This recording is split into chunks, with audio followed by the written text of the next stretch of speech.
by John Updike. It was written in 2006 and became a part of a short story, I think his last published short story collection. The collection was also called My Father's Tears. And Updike was 73 when he wrote this. And I don't want to mention too much about the story because it's not one of those twists and turns stories. It's more of a kind of a mirror on his life and people around him. So we'll just get into it. Okay? Just 1 second.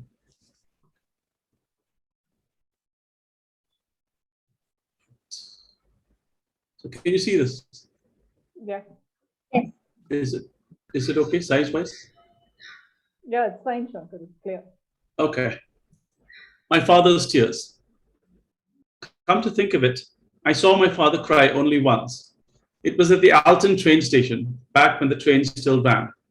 I was on my way to Philadelphia to catch the train that would return me to Boston and college. I was eager to go, for already my home and my parents had become somewhat unreal to me. And college, with its courses and the hopes for my future they inspired, and the girlfriend I had acquired in my sophomore year, had become more real every semester. It shocked me, threw me off track, as it were, to see that my father's eyes, as he shook my hand goodbye, glittered with tears. I blamed it on our shaking hands. For 18 years, we had never had occasion for this ritual, this manly contact, and we had groped our way into it only in the past few years. He was taller than I, though I was not short, and I realized, his hand warm in mine while he tried to smile, that he had a different perspective than I. I was going somewhere, and he was seeing me go. I was growing in my own sense of self, and to him, I was getting smaller. He had loved me, it came to me as never before. It was something that had not needed to be said before, and now his tears were saying it. The old Alton station was his kind of place, savoring of transit and the furtive small pleasures of city life. I had bought my first pack of cigarettes here, with no protest from the man running the newsstand, though I was a young-looking 15. He simply gave me my change and a folder of matches advertising Sunshine Beer, Alton's local brand. Alton was a middle-sized industrial city that had been depressed ever since the textile mills began to slide south. In the meantime, with its orderly street grid and hearty cuisine, it still supplied its citizens with traditional comforts and an illusion of well-being. I lit up a block from the station, as I remember, and even though I didn't know how to inhale, my nerves took a hit. The sidewalk seemed to lift toward me, and the whole world felt lighter.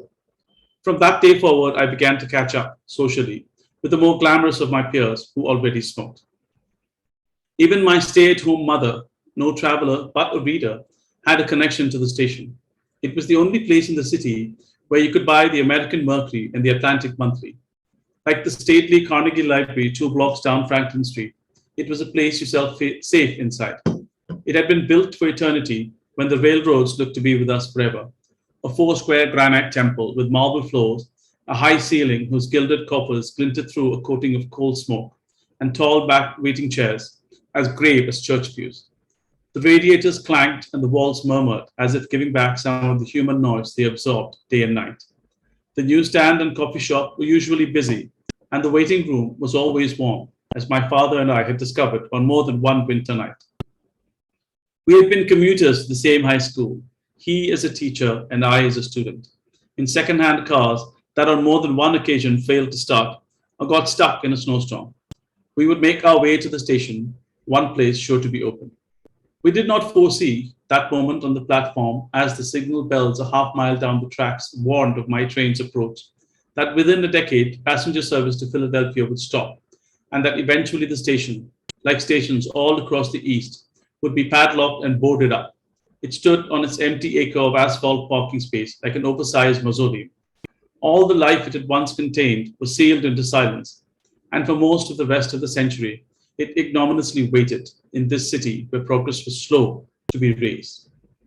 But my father did foresee, the glitter in his eyes told me, that time consumes us, that the boy I had been was dying, if not already dead, and we would have less and less to do with each other. I had taken my life from his, and now I was stealing away with it. The train appeared, the engine, with its shining long connecting rods and high steel wheels, all out of proportion to the little soft bodies it dragged along. I boarded it. My parents looked smaller, foreshortened. We waved sheepishly through the smudged glass. I opened my book. the complete poetical works of John Milton, before Alton's gritty outskirts had fallen away. At the end of that long day of travel, getting off not at Boston's South Station, but at Back Bay, one stop earlier and closer to Cambridge, I was met by my girlfriend.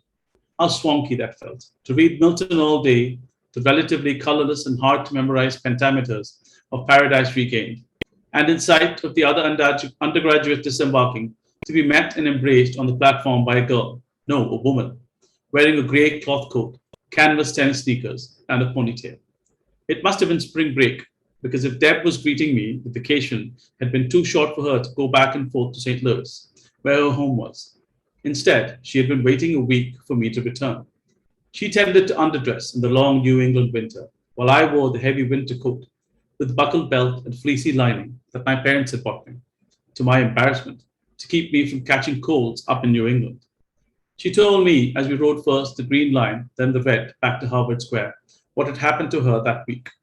There had been an unpredicted snow squall whose sullied traces were still around us, and she was angry to the point of tears at having been given, because of her college education, in the restaurant where she was a part-time waitress, the assignment of adding up numbers in the basement, while the other waitresses pocketed all the tips. I told her what I could recall of my week in Pennsylvania, already fading in memory, except for the detail lodged there like a glittering splinter, my father's tears. My own eyes itched and burned after a day of reading in a jiggling train. I lifted them only to admire the shining water as the train traveled the stretch of track around New London. In the years when we were newly married and still childless, Deb and I would spend a summer month with each set of parents. Her father was an eminent Unitarian minister who preached in a great neo-Gothic edifice built for eternity near the Washington University campus. Each June, he moved his family from the roomy brick parsonage on Lindell Boulevard to an abandoned Vermont farmhouse he had bought in the 1930s for less than $500.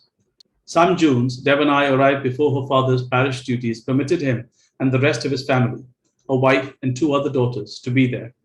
The chilly solitude of the place, with basic cold water plumbing, but no electricity, high on a curving dirt road, whose only visible house, half-mile away, was occupied by another Unitarian minister, reinforced my sense of having moved up, thanks to my blue-eyed bride, into a new, more elevated and spacious territory.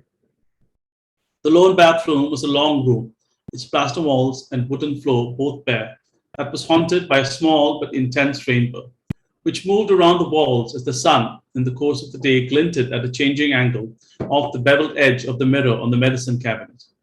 When we troubled to heat up enough water on the kerosene stove for a daylight bath, the prismatically generated rainbow kept the bather company. It quivered and bobbed when footsteps or a breath of wind made the house tremble. To me, this Ariel-like phenomenon was the magical child of Unitarian austerity, symbolic of the lofty attitude that sought out a primitive farmhouse as a relief from well-furnished urban comfort. It had to do, I knew, drawing upon my freshly installed education, with idealism, with Emerson and Thoreau, with self-reliance and taking nature on nature's terms. A large side room in the house, well beyond the kerosene stove's narrow sphere of warmth, held a big loom frame that had come with the house, and an obsolete encyclopedia, and a set with faded spines of aged but rarely touched books entitled The Masterworks of World Philosophy. When I broke precedent by taking one of the volumes down, its finely ridged cloth cover gave my fingers an unpleasant tingle. It was the volume containing selections from Emerson's essays. Every natural fact is a symbol of some spiritual fact, I read, and everything is made of one hidden star, and every hero becomes a beau at last, and we boil at different degrees. Deb used this large room and the vine-shaded stone porch outside to paint her careful oils and pale watercolors. When the day was sunny and heating the tub water on the kerosene stove seemed too much trouble, we bathed in the mountain creek, an easy walk from the house, in a pond whose dam her father had designed and built. I wanted to take her nude photograph with my brownie Hawkeye, but she primly declined. One day, I sneaked a few snapshots anyway from the old bridge, while she, with exclamations that drowned out the noise of the shutter, waded in and took the plunge. It was in Vermont, before the others arrived, that by our retrospective calculations, we conceived our first child, unintentionally, but with no regrets. This microscopic event, deep within my bride, became allied in my mind with a little rainbow low on the bathroom wall, a pet imp of refraction.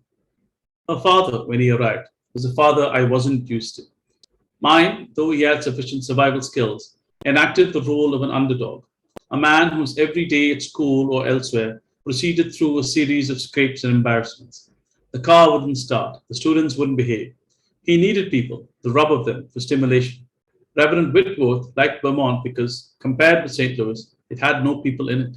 He didn't leave his hill for weeks at a time, letting the rest of us drive the 2 miles of dirt road to the nearest settlement, where the grocery store, the hardware store, and the post office all occupied one building with one proprietor who also managed the local sawmill.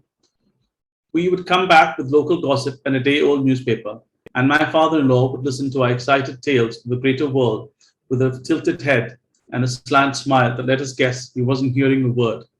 He had things to do. He built stone walls and refined the engineering of his dam, and took a daily nap, during which the rest of us were to be silent. He was a handsome man with a head of tightly wiry hair whose graying did not diminish its density, but he was frail inside from rheumatic fever in his Maine boyhood. Rural peace, the silence of woods, the sway and flicker of kerosene light as drafts blew on the flaming wick and lamps were carried from room to room. These were his elements, not city bustle. During these hilltop vacation months, he moved among us, his wife, his 3 daughters, his son in law, his wife's spinster sister, like a planet exempt from the law of gravitational attraction. His interactions came mostly with games, which he methodically tended to win. Family croquet in the afternoons, family hearts in the evening, in the merged auras of the kerosene stove and the mantel lamp on the table. This was a special lamp, which intensified and whitened the glow of a flame with a mantle, a kind of conical net of ash so delicate it could be broken by even a carelessly rough setting down of the glass base on the table. Reverend Whitworth was ostentatiously careful in everything his hands did, and I resented this with the implacable ressentiment of youth. I resented his fussy pipe smoker's gestures as he tamped and lighted and puffed. I resented his strictly observed naps, his sterling blue eyes, which Deb had inherited, his untroubled Unitarianism. Somehow, in my vicinity of Pennsylvania, blue eyes were so rare as to be freakish. Hazel was as far as the irises ventured from the basic brown the immigrants from Wales and southern Germany had brought to Schuylkill Valley. As for Unitarianism, it seemed so milky, so smugly vague and evasive, an unimpeachably featureless dilution of the Christian religion as I had met it in its Lutheran form.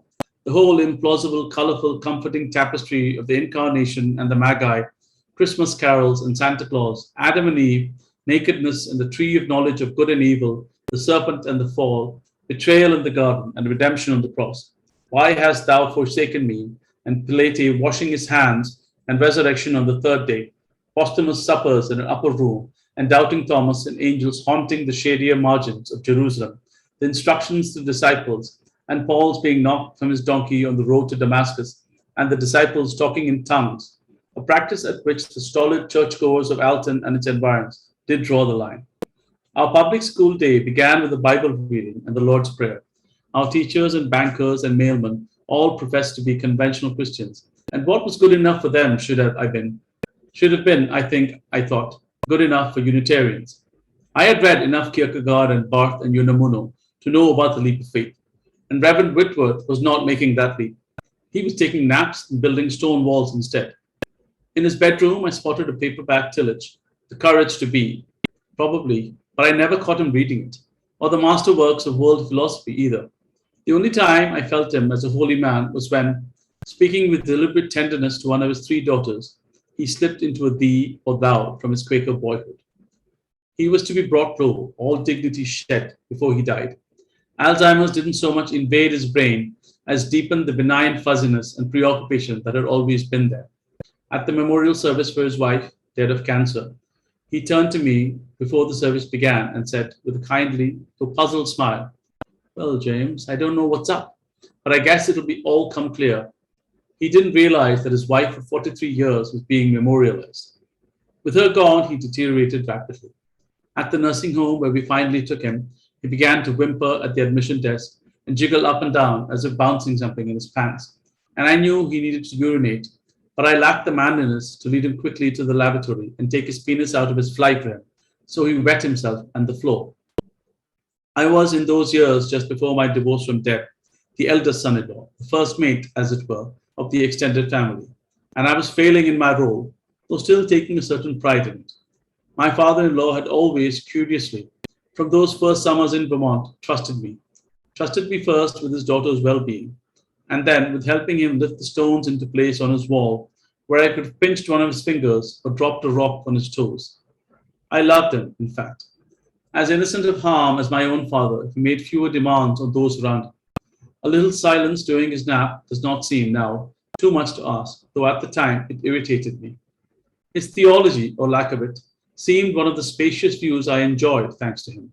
His was a cosmos from which the mists of superstition had almost cleared. His parish, there in the gateway to the west, included university existentialists, and some of their hip philosophy buffed up his old-fashioned transcendentalist sermons, which he delivered in a beautiful voice, tentatively. Though Unitarian, he was of the theist branch, Deb would tell me in bed, hoping to mediate between us. I wasn't, as I remember it, graceless enough to quarrel with him often, but he could not have been ignorant of my Harvard neo-orthodoxy with its Elliotic undercurrent of panic. In Vermont, my household task was to burn the day's wastepaper in a barrel up the slope behind the house toward the spring that supplied our cold water. One could look across 20 miles of wooded valley to the next ridge of the Green Mountains.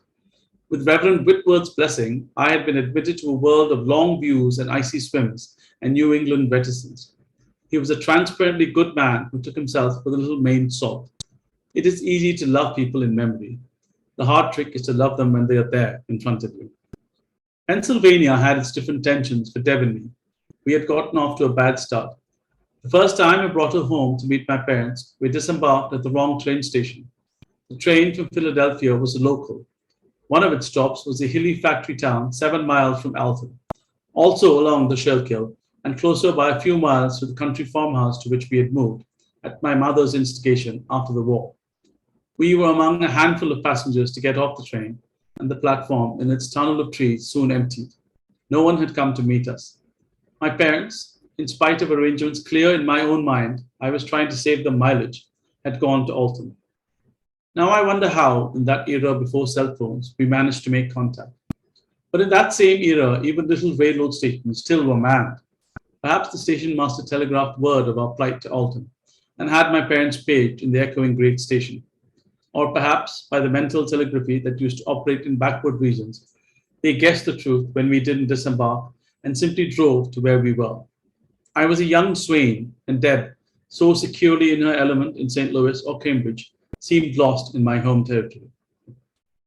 I kept failing to protect her from our primitive ways. Blamelessly, she kept doing things wrong. Though we were not yet married, she had put some dirty socks and underwear of mine through her own laundry and packed them clean in her suitcase.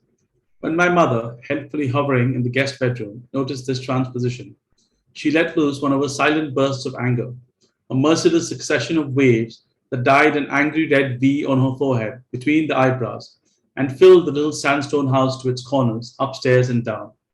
The house of my childhood, in the town of Ollinger, a mere trolley car ride from Alton, had been a long, narrow brick one with a long backyard. So there were places to escape to when my mother was, in my father's bemused phrase, throwing an atmosphere. But in the new house, we could all hear one another turn over in bed at night, and even the out of doors, buzzing with insects and seething with weeds, offered no escape from my mother's psychological heat. I had grown up with her grief moods, turned on usually by adult conflicts out of my sight and hearing. She could maintain one for days until, coming home from school or a friend's house, I would find it miraculously lifted. Her temper was part of my growing up, like Pennsylvania mugginess or the hot spells that could kill old people in their stifling row houses and expand the steel tracks on the street enough to derail trolley cars. Whispering, I tried to apologize for the climate to Deb, while my mother's sulk, which had frozen all our tongues during dinner, continued to emanate from a bedroom down in the living room. The click of her latch had reverberated above us like a thunderclap. You didn't do anything wrong, I assured Deb. Though in my heart, I felt that offending my mother was wrong, primal wrong. I blamed Deb for mixing up my underwear with hers. She should have anticipated the issue, the implications. It's the way she is. She should wake up and get over it, was Deb's response. So loud, I feared it could be heard upstairs. Amazed, I realized that she wasn't tuned as finely as I to the waves of my mother's anger.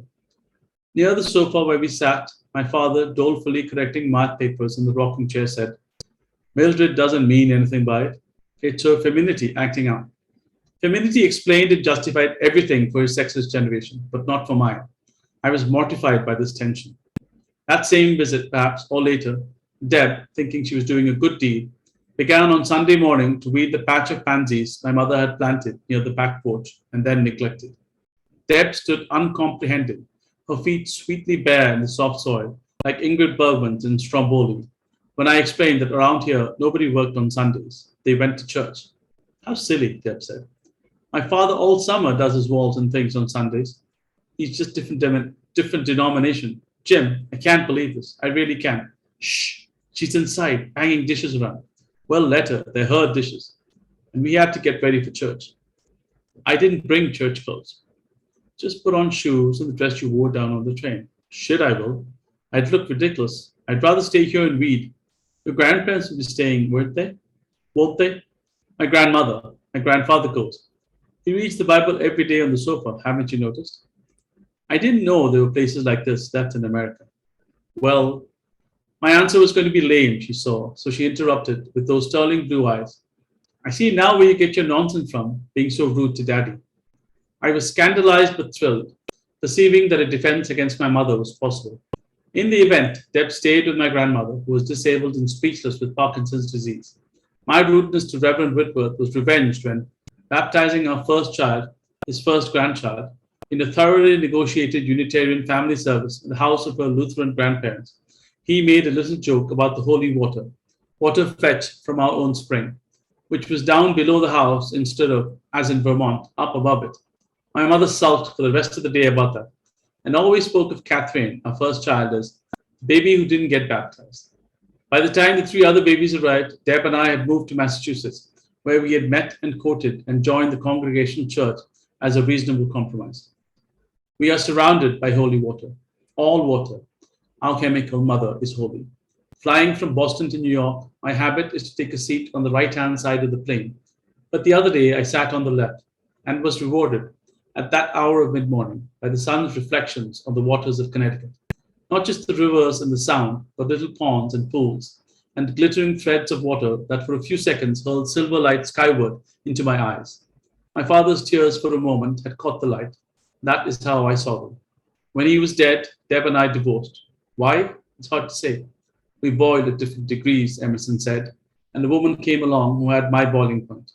The snapshot I took of Deb naked, interestingly, she claimed as part of her just settlement. It seemed to me they were mine. I'd taken them, but she said her body was hers. After our divorce, my mother told me of my father. He worried about you two from the first time you brought her home. He didn't think she was feminine enough for you. He was big on femininity, I said, not knowing whether to believe her or not. The dad is so easy to misquote. My reflex is always to come to Deb's defense, even though it was I who wanted the divorce. It shocks me at my high school reunions when my classmates bother to tell me how much they prefer my second wife. It is true, Sylvia really mixes it up with them in a way that Deb shyly didn't.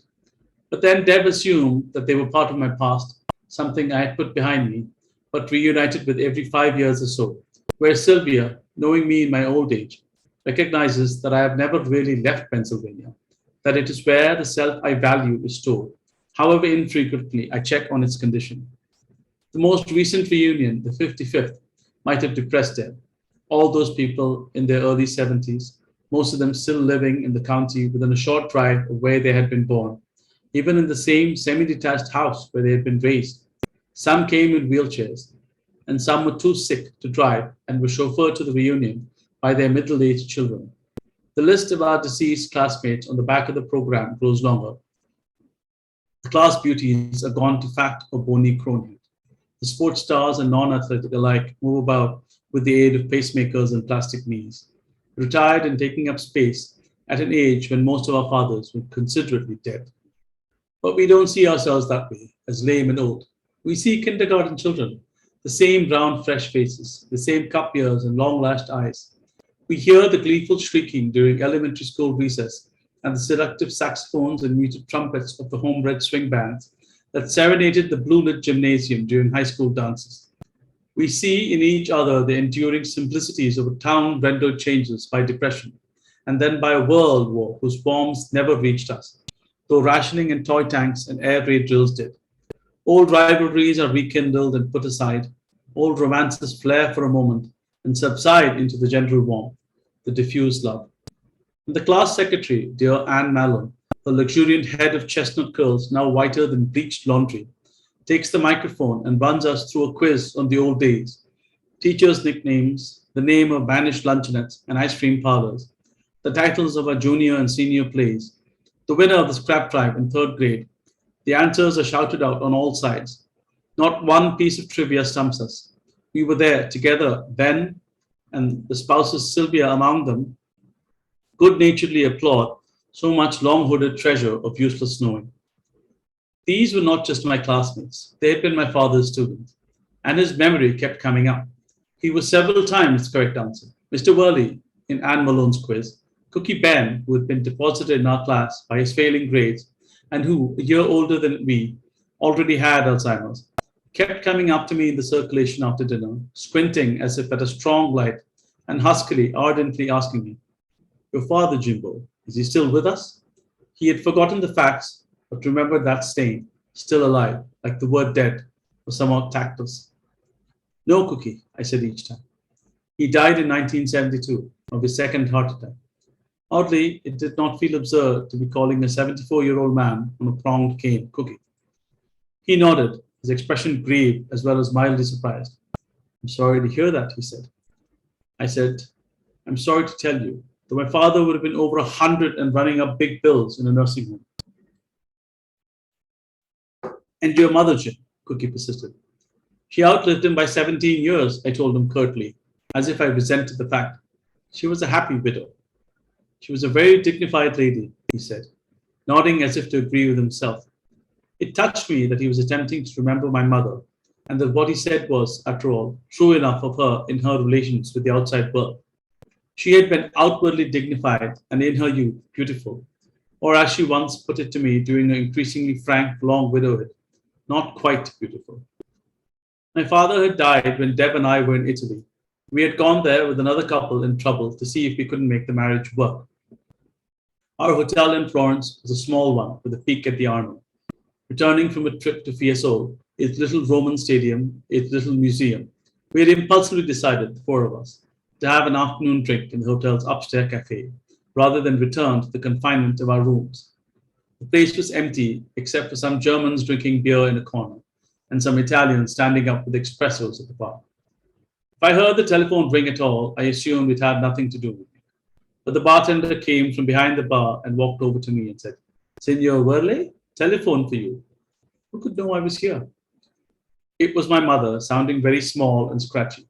"Jimmy, were you having fun? I'm sorry to disturb you." "I'm impressed you could find me." "The operators helped," she explained. "What's happened, Mother?"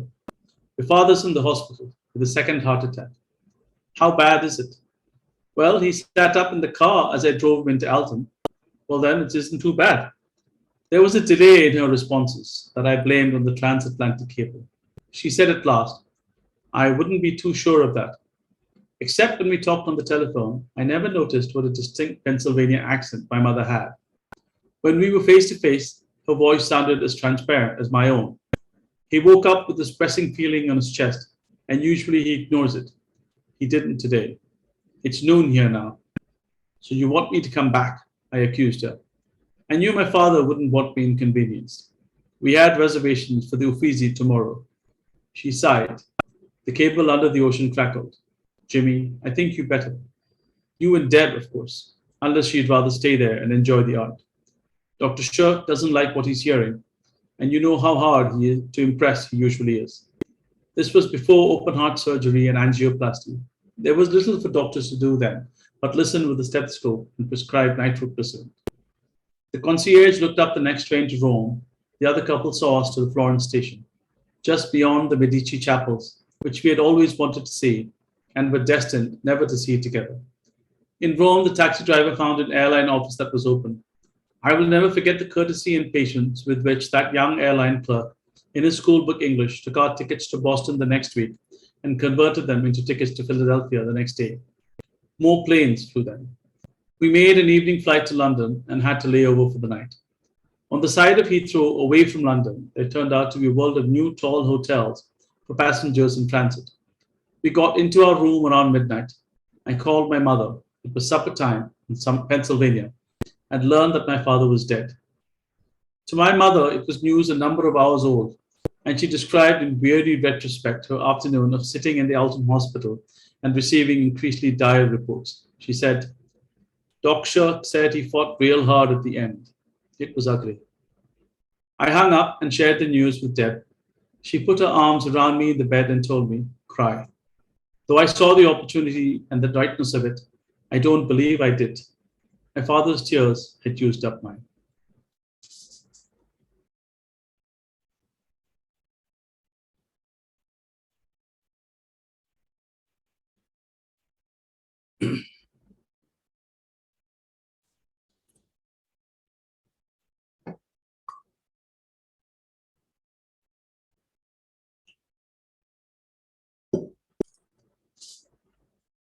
Oh, it's really quiet. Swati, are you saying something? I see your sessions. Okay. Anyone? Impressions, feelings? It was very precise, Shankar. I mean, Updike's writing, even though he describes a lot. I love the way there's a very precision about his writing, and also about his tone of voice. It feels like he wants to regret it, but I will not regret it. So if you could just say something about his tone of voice of the authors. I mean, why does he write in the tone he does? Yeah. No, we'll just go around the room, listen to everyone, and then we'll discuss the story. Yeah. I know as much about the story as you do. I mean, I know a little bit more, but that's it. Nothing specific. Okay, so Swati, you were going to say something, I think. Yeah, so Smith, go ahead. Hey, I had the similar feeling I had when I read Shadowlines, because it goes back and forth in time, and it's filled with so much detail that I'm surprised that it's not autobiographical. So tiny details. He talks about the lamp and things in the bathroom, and he's talking about stuff that happened when he was married at 24 or 23 or whatever. And then at the end, when he talks about the fact that there wasn't angioplasty back then, it's clear that he's writing now, or relatively now, 2006. So. Even cell phones back then too, right? Yeah, he talks about it. Yeah. So it's relatively late 90s or late 2000s something. Yeah.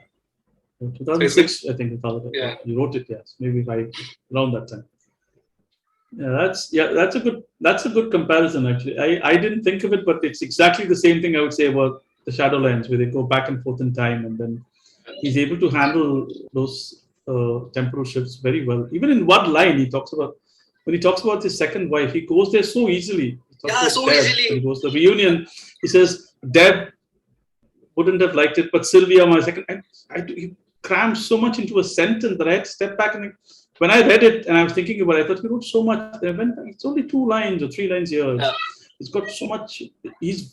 What Deepak said is that he's very precise. You look at his choice of words. And he's not, he does have a tremendous vocabulary, and there are stories where you have to run for a dictionary, but this is not one of those stories where he uses words that we all know, we all use, but he uses them very accurately. And he's portraying his father and his father-in-law pretty vividly in this story. And not contrasting by saying this guy did this, that guy, but by painting them so vividly, he gives us a contrast. Swati, sorry, I think you were going to say something. No, I didn't have much. I did get a bit confused initially when after the first 2 paragraphs, I think, about when he said about the father's tears, and then the next paragraph, the 3rd paragraph, is about the station, and I thought that maybe who is talking? Is it the father talking or is it the son talking? I thought there might be a person. I didn't know that it was a time shift. So I got. Where was this? I think it's the 3rd paragraph at the very beginning. later on, I realized it's the same person. It's just different time shifts that they're doing. But initially, I thought maybe it's a person shift. Before this, much before this. I mean, at You the, said Italy, right? You said the place in Italy, right? no. Very beginning. Alton. Alton. Oh, at the beginning. Yeah, at the beginning.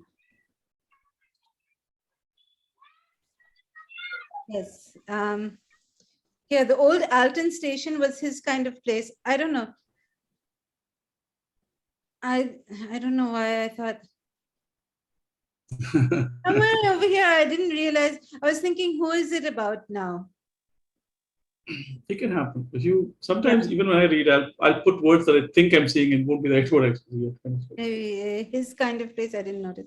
I don't know. Somewhere around here, I got confused as to who it was, but then it became clear again. It's amazing how he's just captured an entire lifetime of relationships Yeah, with that's fathers and father-in-laws and and wives. I don't know his second wife's father. I mean, how was he? But in a few that's lines, probably what he left for a us. lot. Yeah. It's remarkable. The scope of the story is what really stunned me in terms of what he's trying, how much he's managed to convey. I think. And even then, he finds time to describe the boy at the airport who Yeah, in his the travel agent guy, right? Yeah. That becomes vivid. It grounds it and makes it human instantly, right? When you put in details like that, because we know people like that. Yeah, and I think this story particularly is there's an element of autobiography in it, not just an element, more than an element, because that was Updike's life. He was very bright, good student, got into Harvard, studied at Harvard, and as soon as he came out of Harvard, I think he went to work for the New Yorker. So, and he was married a few times. I don't know how many kids he had with each wife. So I think he's used a lot of autobiographical elements in the story. That's my cop out, because I don't want to think that he has such a good memory or such good creativity. I'd rather believe that he remembers all of it, because if he came up with all of it, then it's quite staggering. It's possible. I didn't get confused here. It was later on. In the years when we were newly married and still childless, it starts with a capital I. Deb and I. So there was suddenly a Deb. I'm like, who is Deb? Is this the boy's mother who's Deb? Is this the father who's talking now? Doesn't he mention Deb in the first chapter? No. Yeah, he does. At the end of the train station, was waiting for me was Deb, right? He says. He doesn't give a name. Oh, he does. He says Deb was greeting me. So yeah.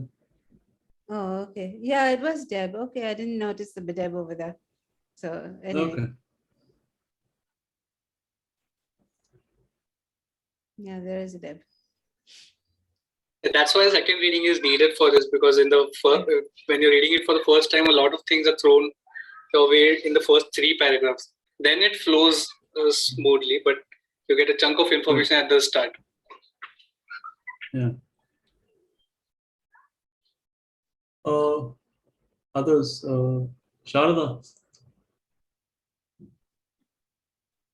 Okay, Shankar, I think I'm going to read it a second time. I didn't, when you sent the link, before I actually think anything at all.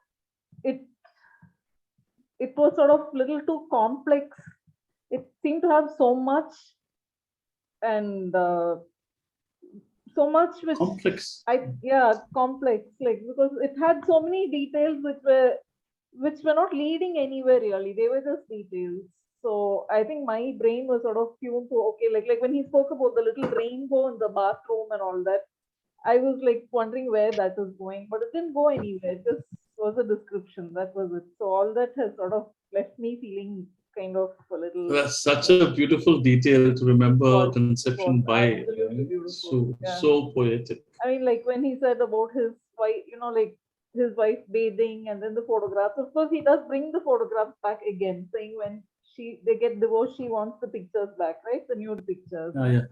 But many of the other things, I mean, there was no, it was just there. So I'm sort of feeling a little lost, Shankar, and I will read it later on and hopefully I'll find something. Anybody else? Manjari? It is. I like the way he has suggested, he has come out with the relations that they had with the parents, he particularly with his father. Parents I love the bit where he talks about how his mother's anger would fill the house. I completely identified with that, how an elder person in the house, a parent, they can be angry and not say anything, not do anything, but their anger will be, you will just feel it, and you're walking around as though you're on eggshells, and he's whispering to her, and he's kind of unhappy with his wife for having done that, make that mistake of mixing the clothes. Why is she asking for? And that's exactly like, you blame anyone but the person you're really scared of. Like, no, it's your fault. You should know or something like that. It's fantastic. And the young man here, the young author, the way he has portrayed small little things, how that little carelessness comes in the behavior of a young man towards his parents. Some small little suggestions here and there, that my parents seem to have shrunk in size, he says somewhere. They look in the smaller. beginning, he says. Yeah. When at the beginning. And I had taken my life from his, and he had almost snatched away it. From his, And sentence like which suggests that he considers his parents to be, which happens to, I suppose, all young men in that particular age. And later, of course, he's realizing their value, their worth, with that discussion with the classmate, where the fellow says that she was a very dignified lady. Suddenly it occurs to him that the guy with Alzheimer's, she was dignified to the outside world. Or about his father, and it's very, somehow he has related that divorce with his father's death. I don't know what could be the reason of relating these two. He says it in one sentence. In one sentence, he says that Deb and I divorced after my father's death. I don't know. Yeah, but he says that even when they went to Italy, they already had problems. They were trying to They were giving their marriage a last chance. So yeah. That bit was autobiographical. Yeah. His father died around his divorce. His first divorce, Updike's. I think he had 4 wives or something. He got married 4 times. Because a lot of it is autobiographical, but his memory is stunning, I think. It's packed so much. Someone, Tara, yes, please. It's packed so much in the short story. Without any malice, he talks about his 2 wives lovingly. He describes the father-in-law, the 2 religions, the 2 branches of religion. Unitarianism and Lutheranism. Without taking and I love how he doesn't take sides too much. And also, sorry, what were we saying? Just the tears in his father's eyes is enough for him to be fulfilled. Yes, the father loved him. There were not many outward gestures, but just those 2 tears he remembers his father. Well, somehow he's carried them inside him all his life, right? And he says he's out of tears when his father dies. So it's gone into his memory and lodged in somewhere. So, Sini, what did you make of the story? I like the way he talks about the school days. Now the wife may look at the people in a different way, because they are very old. They are in the 80s and 70s. But when they are talking, they still think of each other as those youngsters. Yeah, and he does it just in one paragraph. He talks about beauties have become either fat or crown-head, and he talks about how they are chauffeured by their middle-aged children. That's all you have to say. That's the only thing you need to say to indicate how old they are. Right? If their children are middle-aged and they're walking around on pacemakers, whether they are athletes or slugs, yeah, Yeah, Yes. it's a very sharp paragraph there. So when we meet our friends, we feel that way. We still see them as they were before. Yeah, we see ourselves as that too, right? That's what we do. Yes. Yeah, thanks. Thank you. So Sini, Marjorie's question, I'm sorry, about the father and the wife is divorced. I think the father took care of his mother, I mean, stayed with his mother in spite of his mother being able to create such terrible atmospheres. He still stayed with his wife. So maybe that's why he didn't, the narrator also couldn't leave his wife because, you know, when his father, in front of, while his father was still alive. Maybe, I don't know. Yes. yeah, well, I don't think his mother is painted as a harridan or someone who's horrible. He was just talking about that one trait of hers in that place, where when she's angry, she can get back. So it wasn't designed to have a full portrait of his mother in that, I think. And but he kind of said that she was very dignified on the outside and all that. She was more of a reader than his father. His father was. He talks about how his father always made the narrative of his life seeming like there were always challenges. The students weren't responding, this wasn't working. And we all know people like that. You know? Everything becomes a bit of a mini drama, mini adventure. Sorry, Sini. Yeah, this is a beautiful piece of writing.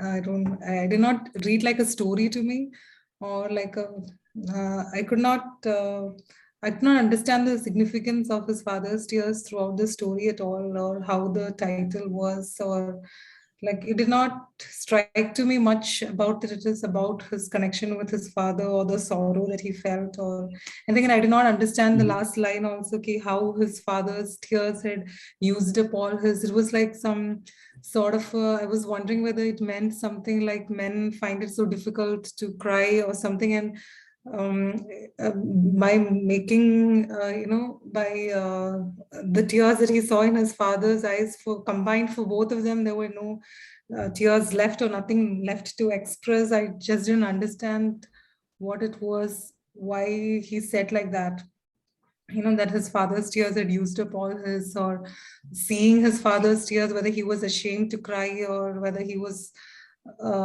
he didn't want to express sorrow. I could not, I mean, I started thinking in that way. I could not understand really the significance of that, but otherwise I found it was a very beautiful piece of writing, and many lines were like really very beautiful. It is easy to love people in memory. The hard trick is to love them when they are there in front of you. That was very beautiful. And another thing that struck me about somewhere when he's talking about his second wife, he says that Sylvia, knowing me in my old age, recognizes that I have never really left Pennsylvania, that it is where that's the a beautiful line. Yeah. That it is where the self I value is stored. However infrequently I check on its condition. So that really struck a chord with me, because even I feel sometimes that I'm also stuck at one age and one place, and I know others also who are stuck just like me. I mean, me and all my friends, we, however aged we are or whatever is happening with our lives, when we get together, when we are like talking to each other and all, we are still 18, 19, stuck in a ladies' hostel in college, and we are stuck in that age, and that really meant a lot. Like that was very significant. Yes. Thanks. Yeah, very good. Yeah, I think so. That's a good observation. The one about how his second wife, because she knows him in his old age, she understands that he never left. The best of him was in Pennsylvania. That's something that others don't get. Yeah, something that he cherished, something that he identified with, but maybe he didn't go to Pennsylvania much, or he didn't bother much with Pennsylvania, but that is where he really belonged to, or that was in him. Thanks. Pooja, thanks for joining. What did you make of the story? Yeah, actually, I joined a bit late, so most of it I could not really understand. Oh, okay. All right. Okay. Okay. Well, thanks for joining anyway. Kapil, what about you? Hi, I like this story, and it's yeah, like someone said, it's precise and it's also says a lot of things. And it has that uh, narrator stays with you forever. I mean, throughout the story, and it takes you to different settings and takes you out, and that flow of, I mean, probably that flow of consciousness that is there throughout the story. That is pretty interesting, and yeah, that's more like thanks. Sheetal, Yeah, it's an interesting story. I liked it quite a bit. What I liked was that he's packed his whole life in 16 pages. Like he's spoken about his entire life from his girlfriend to getting married to his fathers to father-in-law, everyone. The part I liked best was where his wife says cry, and he says, I have used up all my tears. I like that part very much. That's it. all right. Well, thank you. Uh, Noreen, what about you? What did you make of this story? Going to take something that you said, and I think it's called Father's Tears because that's the first time he realizes that his life is moving forward when he sees his father's tears. I I'm think, sorry, your audio is very weak. I'm not able, I heard half your sentence. You said, I think it's called Father's Day because, and then I couldn't hear you. oh, okay. It's because that's the first time he realizes that time is moving. I think so. I think the title works. Also, he's kind of worked it into the story in terms of ending it the way he did and bookending it at the beginning where he sees his father's tears. He could have written the story any number of ways, especially him. I mean, but he chose to use this as kind of a bit of. I understand what Cine is coming from. It's a bit of a device, I guess, to kind of hook the story on a clothesline, and he runs it from the station when his father cries, and then all the way down to when he can't cry because his father's dead. So that makes sense. Any other opinions on the story, Noreen? Also, it's interesting that the father dying is at the end, but since it's a back and forth story, there are parts where the father was already dead, and he was talking about that. Somewhere in the middle, he talks about his father's death. Correct. So that's if you haven't read the Shadow Lines, I would recommend you to read it. That also does the same thing. They go back and forth. So there's that. Yeah, thanks. Are there many Arun, stories that go back and forth other than John Updike? Many, yeah, that is true. Many. Most, in fact. no, it happens. Yeah, they do have stories of it. It is. There are quite a few writers who like to play with time that way. Mhm. It's if you don't do it properly, you can get confused, and if you get confused, that means you're not doing it properly. But they are the right. I can think of some. Ghosh is one. Amitabh Ghosh is one. I'm thinking of someone else. I will think about it. Arun, what was your take on the story? I think you're on mute. Sorry. Yes. As Deepak said, and others too. The one hand, seemingly he is quite precise in the construction of his sentences. On the other hand, he has brought quite a bit of detail about his life. So achieving both these things, seemingly contrasting things, not easy to do. He did it very, very, very nicely. I mean, the prose is beautiful. To write that way is very difficult, if not near impossible. Very difficult to write like that. What else? There are a few things I thought about. Let me see if I can remember. Of course, it is going to be a little difficult for us who kind of have this in our head that the story has to be kind of linear or comprehensible, very straightforward that way. Of course, not. It's just like life, as life is not very straightforward, not linear. That's the way the story is. There are a few people who are involved. Their lives are being described here in detail.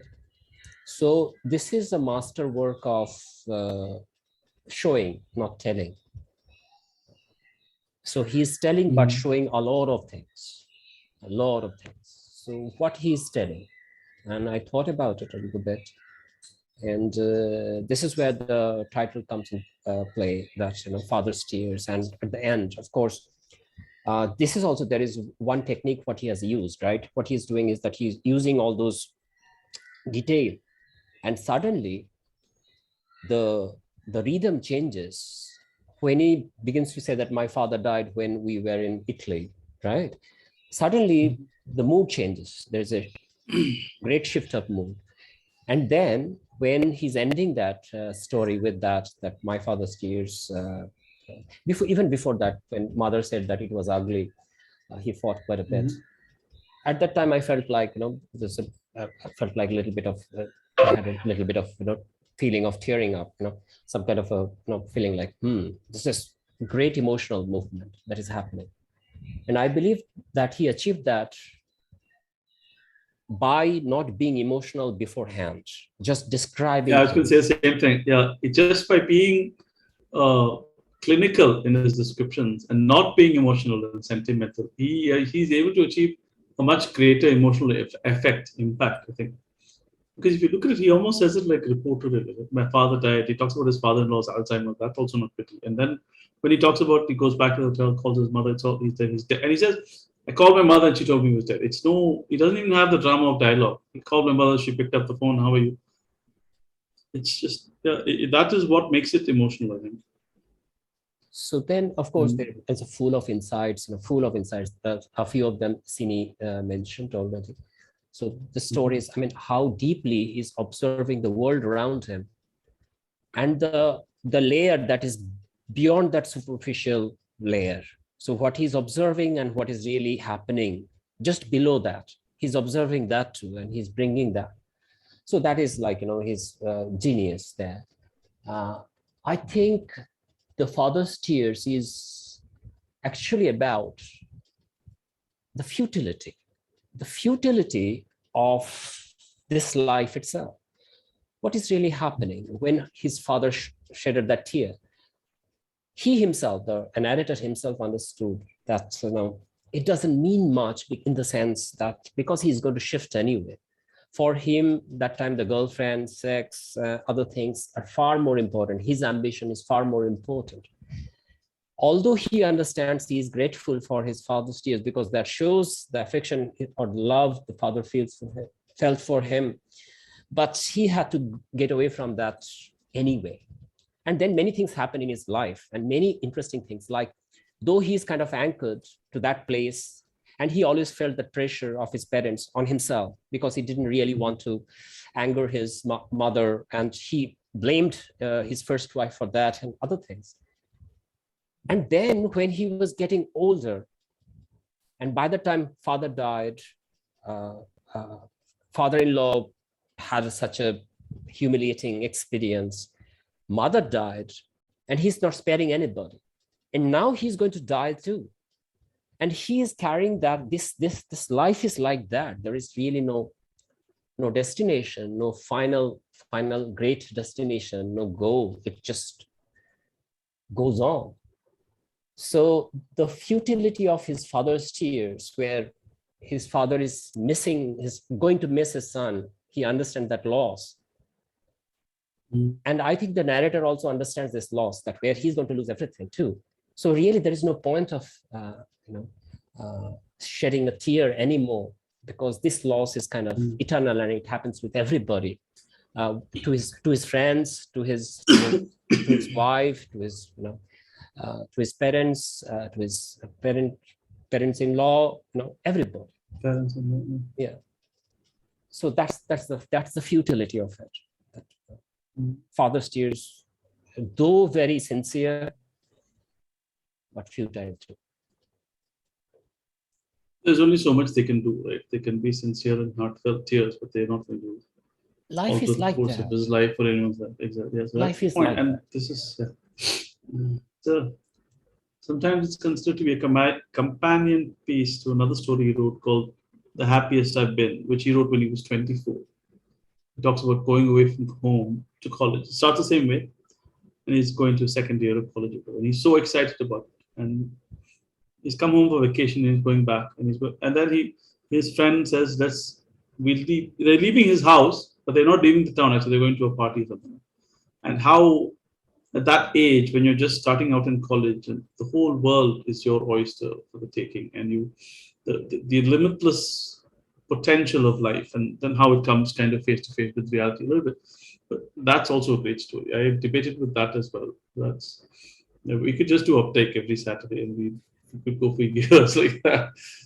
I completely marvel at his writing, at his turn of phrase, choice of words, specificity, like people say. Just he has mentioned that it takes some time, and it should. His heroes are Flaubert, and you can see why. Nabokov, he's a complete stylist. If anything, the only criticism people have against him is that he doesn't get overtly political and address societal issues. But everybody can't write everything, so that's fine. You should not.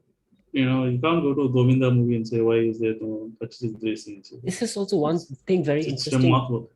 This is also one interesting thing about Updike, that when I'm reading Nabokov, at least I'm talking about Lolita, okay, it feels like he's being masterful. He is masterful. Okay, his language is masterful.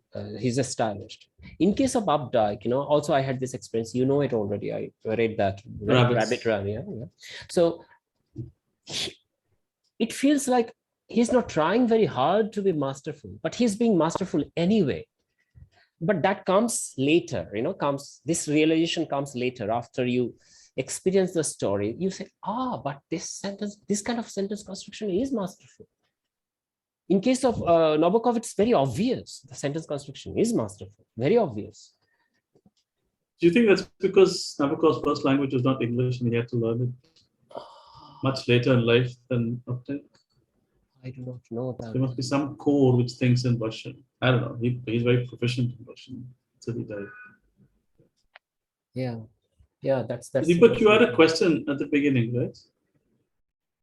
Yeah. About his tone. What were you asking? I'm just opening it to the room. I don't have I think Ashay has not spoken. I believe so.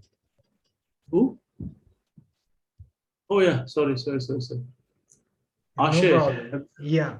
Sorry, I'm really sorry. Not a problem at all. Second. Like I was listening to everyone's perceptions, and I would continue to like to do so. Like rather than adding my two bits, I would like to view. No, you can't do that. Tell us what you think here. We are here everyone has to share and learn. It cannot be that we only listen to myself, Deepak, and Arun. Everybody has to talk. Go on, tell us what you thought of the story. Yeah. It was kind of a mix of emotions. Like there was an attention to detail, but he managed to be kind of flowing at the same time. Like the flow of the story wasn't interrupted by the details given.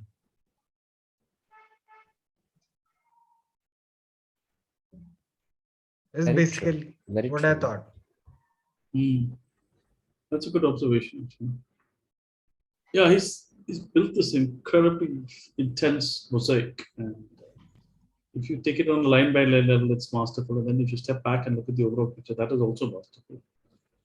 But it's a very what can I say? It's very detailed. It's very emotional, but on some level, it's also very detached. The way he's written it, right? He hasn't allowed himself to kind of flap his hands or get into it in that way. And that, if that works for the story, as far as I'm concerned, because it's a bit of a summing up. It's not, it's not a recollection of one incident in his life with his father or with his parents or his father.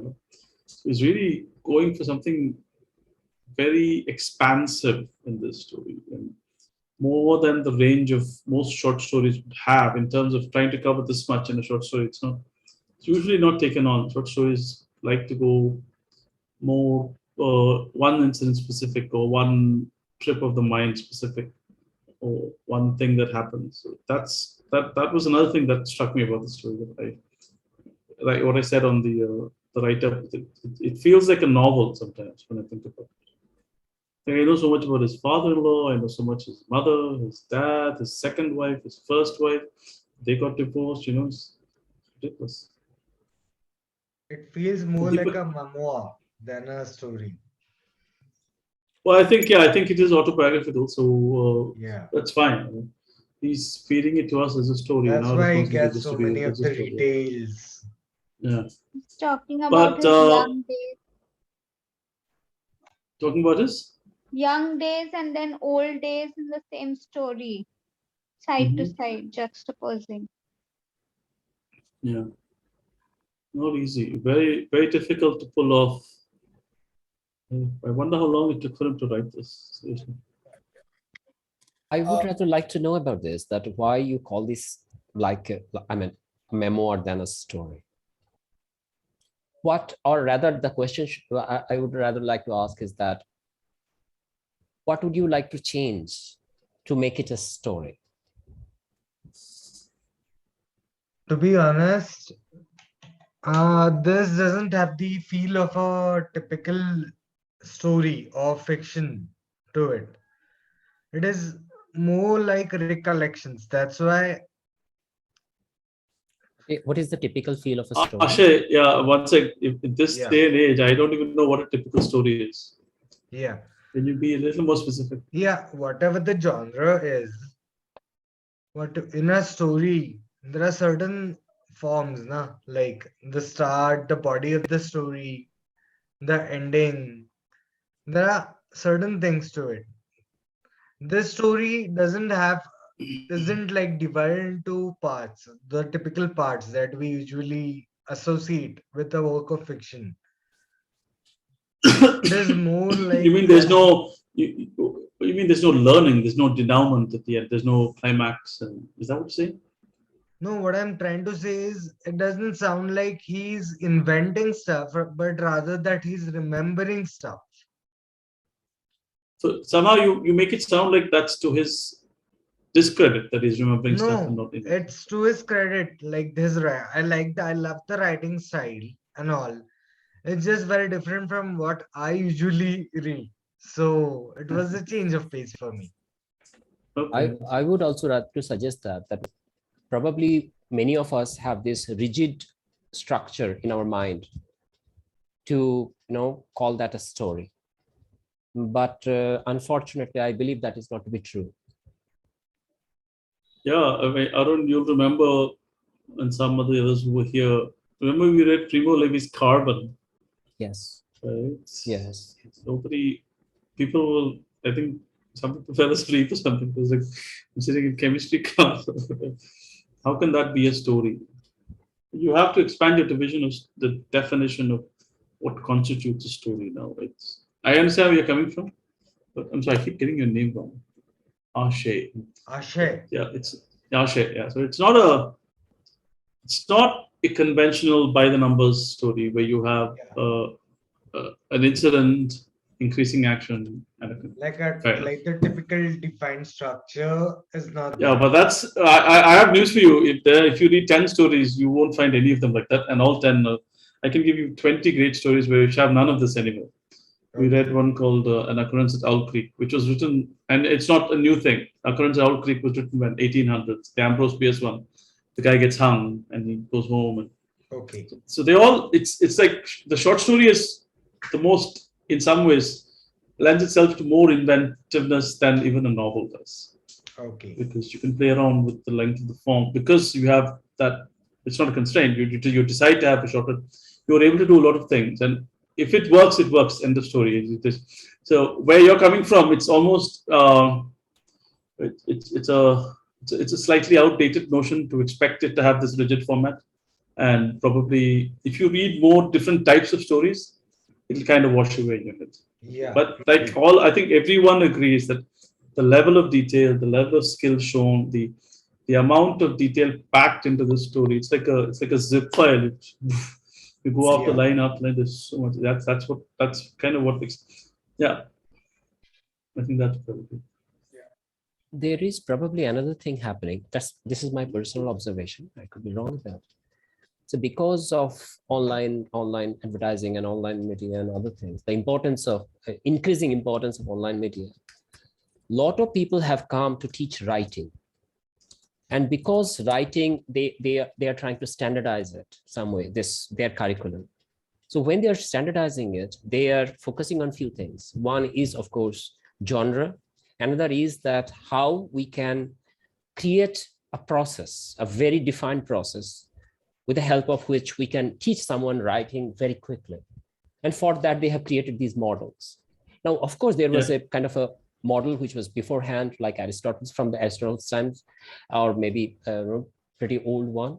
But if we really see stories, different kinds of, or read different kinds of stories, we'll find that that model is not holding, not many times. But if somebody is trying to teach us, then it is very helpful for her to teach us if she got a model with her. But that model is very rigid model.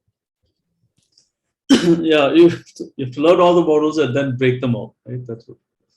Learn the rules. Yes. I think the only thing you need to write in English is you have to have good grammar.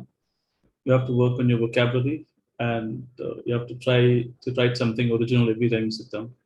You should not have time to. You should not have any interest in writing something that has been written before, which is a lot of us do that, because when we write, invariably we start writing because we admire someone, we admire some writing. So we do some mimicry. Well, we're doing some mimicry to exercise your writing muscles, fine. But when you're actually setting out to write, there's literally no point in aiming that low on the bar. Right? If I just want to repeat this, I want to write another Ravi Subramanian banking thriller. What am I doing? Ravi Subramanian is already doing it. And what am I going to achieve by doing it?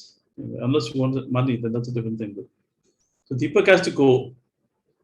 Hey, listen, wait. Sumit, can you take the photo? Can everyone turn on the cameras, please? Deepak has already left.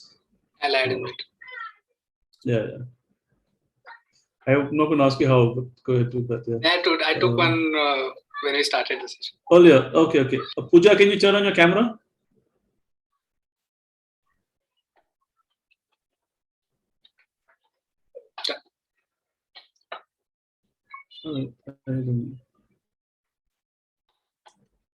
Just photo makes you feel guilty. I feel like though she's writing non-stop while we're talking. Yeah. This story also, you got to have a sense of a story also, right? When you're writing it, like a general story structure, like you're telling a story to someone. When he wrote this, maybe he also had this. I have to hit these beats, maybe in his head, and then he worked around it, and then he expanded his idea of what a beat is and how long or short. Because this story has a tempo to it, has a good tempo to it as it progresses, and it's nothing that an amateur memoir writer can do. It's a highly proficient and masterful thing, even because it looks so easy. It looks so easy. The work involved must be inverse of how easy it looks. Yeah, and if you read a lot of Updike, you'll find out that a lot of his short stories are autobiographical. And therefore, this is a story which covers so much of a time. There's a story called Wife Wooing, where it's him and his wife and 4 kids, and he comes home and they brought McDonald's or whatever, and they're sitting around the table and the kids are jumping on each other, and he's full of desire for his wife, and he's sitting at her and he's waxing eloquent, and then on the page, this beautiful angel, la la, who gave me this, la la la, and he goes up to bed and she's reading some political book and he gets put off by her political leanings and he goes to sleep and she goes to bed, or she kind of rebuffs him over it. The next morning he gets up and he looks at her and says, "Look at this ugly woman I've married." He's completely flipped. It's very nasty. And it's only like 20 minutes in the evening, and that's all it is. But it's a snapshot in the wedding. It's brilliant and it's kind of scary. And there's another one called Separating, when he and his wife divorce, how they're going to tell the 4 kids.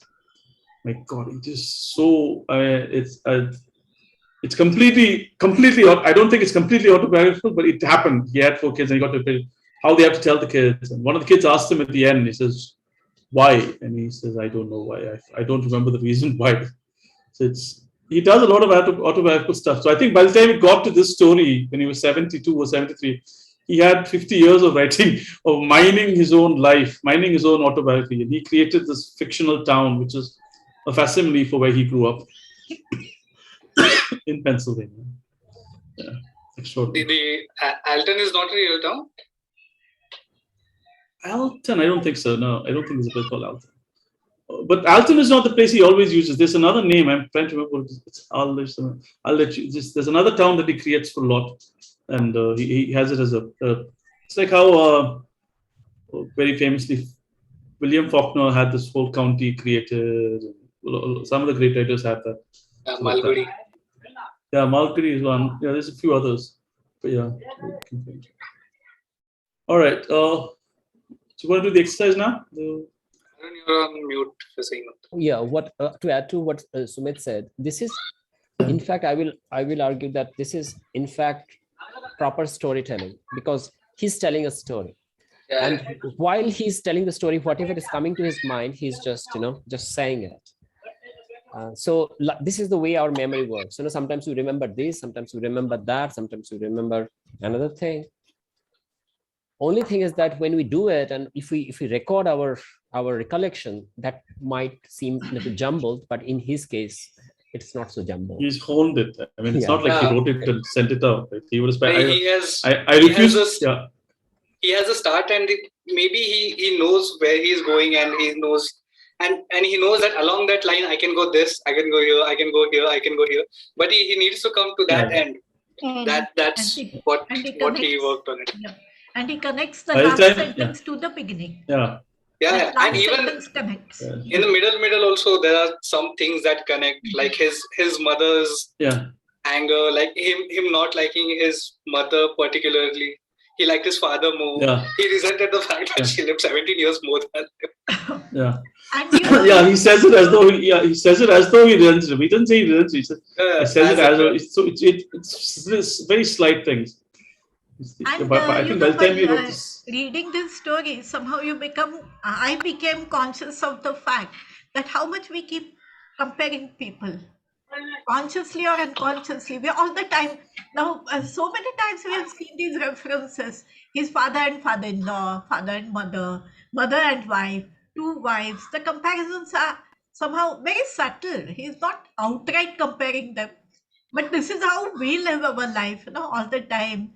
We have got those stereotypes in our head. So and so. Oh, but he is not doing this. But he was supposed to be going this way. Absolutely. He doesn't do it this way. Something like that. Very true. Very true. Yeah. And I was amazed that. Yeah. Yeah. Go ahead. Go on. Yeah. No, please go ahead. So this is very interesting what he achieved. So especially with father-in-law. One hand, he intuitively understands that father-in-law is more sophisticated than his own father. On the other hand, he behaves in certain fashion which doesn't please that family. At the end, again, he becomes very close to the father-in-law. Yet, when the time comes, when I believe that by the time divorce has been finalized or something, that he really doesn't help the father-in-law the way he should have. So this is a really nuanced, really tricky, really pathetic, really sad, and really interesting. There's a scene where he's at the hospital and he doesn't help him go to the bathroom, right? He sees hopping on. That's his father, right? I didn't take him there quick enough, he says. Yeah. Which he could have managed. He knows he could have managed, but somehow he doesn't. That's a kind I'm very depressed by how much people have a resentment about their own situation in life, maybe the wife is from a better background than him. Maybe you do have all those problems. He does, right? If you think of his father-in-law, what he's doing is 10 months or 9 months of the year, he's living in the city. And then as a gift to himself, he's living in a place with less amenity. So that's a complete embracing of Thoreau and Emerson and the utilitarian. So, and he realizes that itself, it means that your mind is operating at a different level. And he's happy to be part of that. He says, my father-in-law had given me the ability to look at this 20 miles of woods and take baths in that river. It's fantastic. And those In small, the small, dam. this religious detail, like they are coming from Wales or Germany. So Lutheran church is, I think, associated with that. Whereas the father-in-law is Unitarian. And they have this, the orthodoxy. And what he also mentioned, that he goes to Harvard to achieve neo-orthodoxy. These things are very important, I believe, in American context. See, that's orthodoxy. It's on top of it is a layer of the extra liberal bent of Harvard, which is tweaked to adjust to the current environment. This is what he was in Harvard in the 50s, right? He was born in 1932, so he would have gone to college in 55. So yeah, the 50s, before all that was a boom time in America. All was good. To be a white male in America at that time was especially special. Anyway, good. Should we get to the exercise? All right. First of all, I need all of you to put in the chat the name of whatever book you're reading. Okay.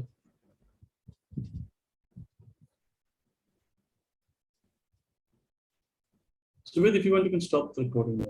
Okay. Describe the exercise and then I'll stop. Okay. All right. Yeah, sure.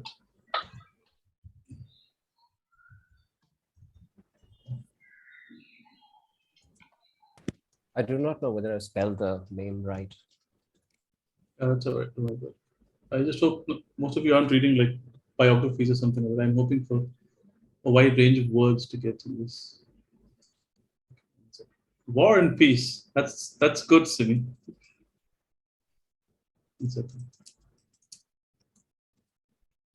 I have targeted to at least read 50 pages of it, because I'm never going to finish it. A day. I mean, Every day, yeah? 50 pages a day, yeah? I haven't been able to so far, but trying to. Runaway It's Writers. really beautiful. I don't need the writer's name, I just need the title of the books. Children of Dune, Memoirs. Is Hillary Clinton's book called Memoirs? Yeah. Yes. Okay. Memoirs of a Corrupt Secretary of State, is it? Elements of Literature. What is, one sec, is this a book? Whose samosa is it anyway? Swati, is the question directed at someone? Yes, it is a book. Okay. Recent book. Beautiful.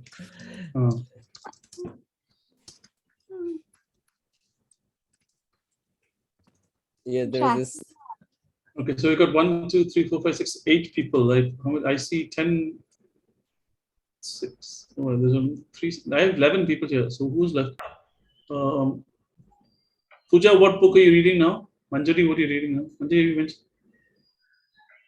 I am reading Elements of Literature. It has a lot of stories. Okay. So you're reading Elements of Literature. Okay, so who's left? Tara, have you mentioned? Reading Blindness. Huh?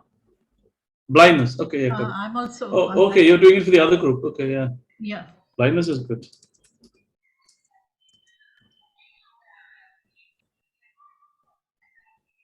I want to make a clip out of it and say, keep Shankar saying blindness is good.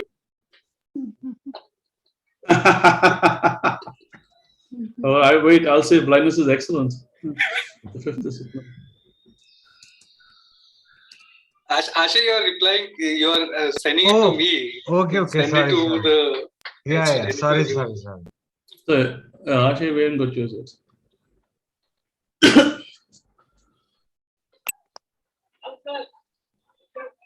So, Asha, can you message us? Yeah, just a minute. No problem. Whose samosa is it? Oh, this is a children's book, right? No, it's about where did Indian food come from? Food come from? Oh, great. Okay, Aunt Anton, this PG for us. Okay, brilliant. Sharda is smiling. A food book, like last time that guy had told us about. Sharda, you're on mute if you're saying something. Sorry. No, I was just saying finally something that's like reaching my brain, like when you said aunts and gentlemen. So, yeah. Okay. Some gentlemen. All right, so this is a very simple exercise. I'm just going to put all the words together so you can copy it into your textbook. Shankar, are we writing something? Yeah, you have to write a personal memory, but you have to include all these words. And I don't want the memory to just say, last week I went home and found all these books on my desk. War and Peace, Hedda Gabler. Okay. Hedda Gabler, you have to be creative, I guess. We'll have to put the name somewhere. Dune, Dune is a word, so you can use that. But samosa will be fun. Aunts, gentlemen.